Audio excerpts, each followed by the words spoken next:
Who was Elizabeth Bathory, and why was she known as the Blood Countess? In the 16th and 17th centuries, Countess Elizabeth Bathory was a noblewoman from the Kingdom of Hungary. Due to multiple claims that she tortured and killed young women,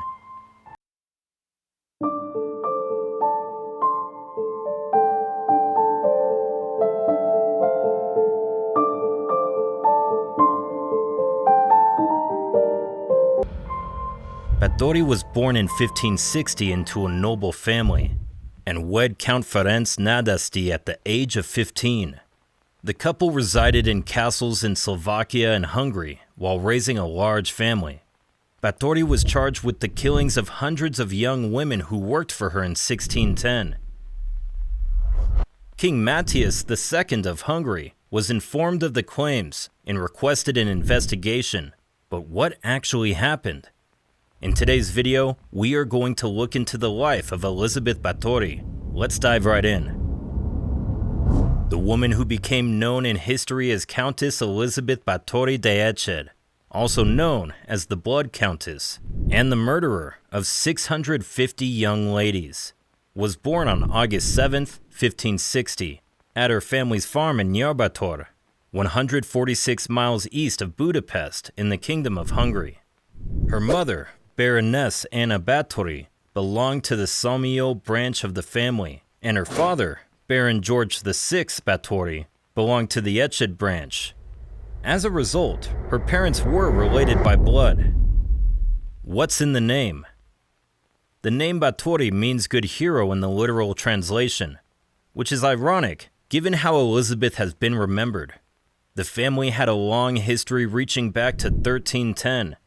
The phrase good hero was a reference to a family myth about a semi-mythical Bathory named Vitus, who in the year 900 killed a dragon that was terrorizing the countryside and was rewarded with the name Bathory in Eched Castle. The family estate that Baron George VI eventually inherited, but which was not constructed until the 1300s.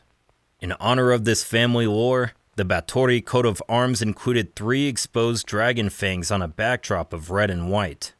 Elizabeth Bathory was raised at Eched Castle, now called Nagy Eched or Great Eched, in the northern Great Plain region of eastern Hungary, not far from the present-day Romanian border. As befitting a young noblewoman from a powerful family, she was well educated and was nurtured as a Calvinist Protestant. She spoke multiple languages fluently, including Latin, German, Hungarian, and Greek, and was widely regarded as clever and independent. Seizures and epilepsy. She appeared to have experienced seizures throughout her youth and complained of headaches, both of which may have been brought on by epilepsy, which ran in the Bathory family. However, epilepsy was not well understood at the time. It was often believed to be a moral or occult ailment or a sign of insanity, and thus it was kept a secret. Elizabeth's life was rife with contradictions, as she lived at the nexus of the Middle Ages and modernity, a time historians refer to as the Renaissance. Even though she had a Renaissance-style education appropriate for a woman, science did not fully comprehend her medical condition. Make sure to subscribe to History Flicks and dig up that bell icon so you won't miss any of our historical updates. Brutality. Although she had recently converted to Protestantism, the Holy Roman Empire, the region's dominant authority, and the Roman Catholic Church's enduring influence confronted her. Despite being exposed to the gore of medieval punishment, conflict, and violence, she was expected to represent the gentle image of femininity. On landed estates, whipping was a frequent form of punishment, and throughout much of Europe, the law imposed gruesome penalties that were frequently more severe than the degree of brutality of the offense. Women accused of witchcraft or acting unwomanly were burned alive or drowned, and treason, the most heinous of all crimes, was punished with grotesquely innovative forms of torture designed to kill and inflict the greatest amount of suffering. For example, limbs may have been amputated for a minor thievery. Marriage. Whom was Elizabeth married to? Elizabeth, an attractive and intelligent young lady, got engaged to Count Ferenc Nadesti at the age of 11. Before getting married, she gave birth to an illegitimate child who was fathered by another man. On May 8, 1575, 15-year-old Bathory wed Nadesti. 10 years later, in 1585, the couple welcomed their first child. There were 5 kids born to Bathory. 2 died as infants, but 2 daughters and a son survived. The pair spent the majority of their marriage apart because her spouse was a soldier who was frequently away battling Ottoman Turks. But while they were together, he might have instructed her in the art of torture. Bathory assumed control of Nadesti's vast holdings after his death in January 1604. Harrowing list of crimes. Bathory was charged with a harrowing list of crimes committed against minor noblewomen who came to her for instruction and training, as well as female servants. After her widowhood in 1604, the majority of the alleged attacks and murders allegedly occurred. Bathory coated some of her victims in honey and left them outside for insects to eat. Young ladies might be stripped naked and coerced into lethal ice baths during the cold months of the year. Girls were occasionally tortured by Bathory by having needles inserted into their fingers, having their lips or noses slashed, or being whipped with stinging nettles. She bit some victims' shoulders and breasts and burned their flesh, even their genitalia.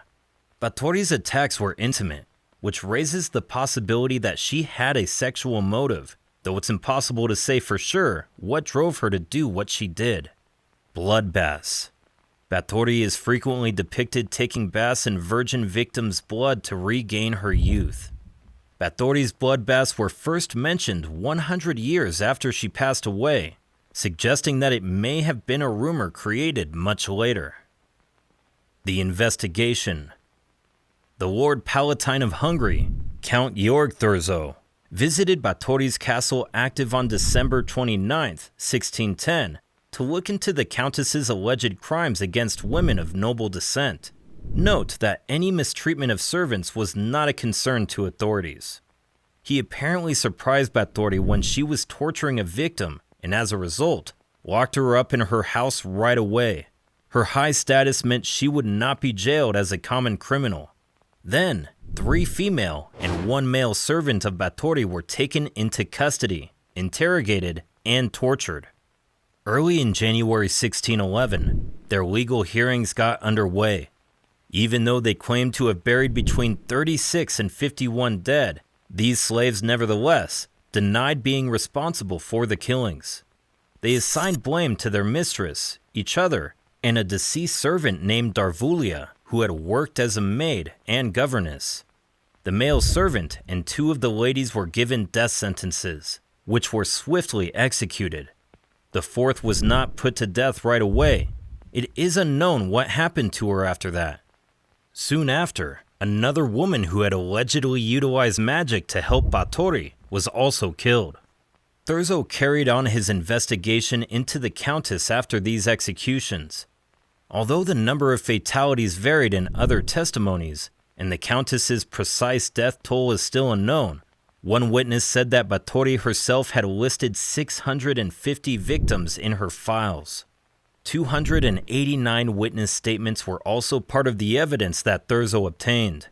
Bathory's family was prominent, thus she wasn't placed on trial. Instead, she lived alone at Castle Actis, maybe walled in, where she remained until she died in 1614. Bathory's assets were handed to family members rather than being seized because she was not found guilty of a crime. The evidence used to convict Bathory is flawed. Innocent or guilty? Was Elizabeth Bathory innocent or guilty? More than 250 of the 289 witness reports provided only hearsay or no information at all. A court officer's second-hand report of what they had learned led to the allegation that Bathory had listed 650 victims. However, the official who was allegedly in possession of this information declined to testify. Thurzo, who led the entire investigation, had ties to many of the witnesses who testified against Bathory. Additionally, The abuse Bathory's servants underwent renders their testimonies doubtful. Could Bathory have been the target of outside plots? Family members were able to control the wealthy widow's belongings because she was imprisoned. Her son-in-laws knew beforehand that her arrest was coming. She owed money to the Habsburg court, which they refused to pay. Additionally, Bathory might have been in danger because she backed her nephew, Prince Gabriel Bathory of Transylvania, who was at odds with governing Habsburgs. Probably not innocent. Could not have been wholly innocent though. A priest discussed Bathory and her husband's severe harshness to their employees in a letter he wrote in 1602. True accounts of Bathory's severe treatment of members of the lower classes could have been used in the testimony against her.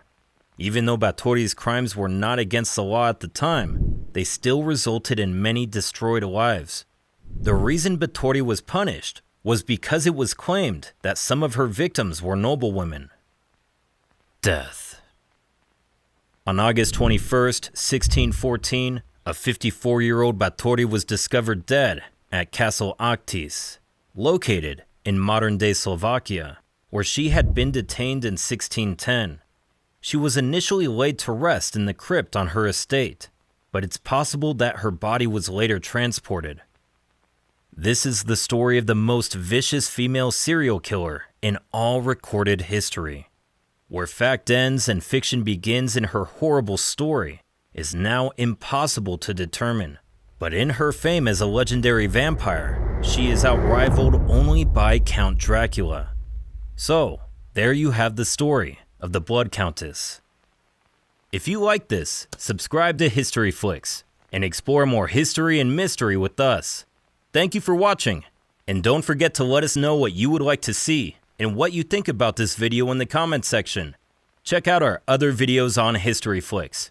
I'll see you in the next one. Until then, goodbye.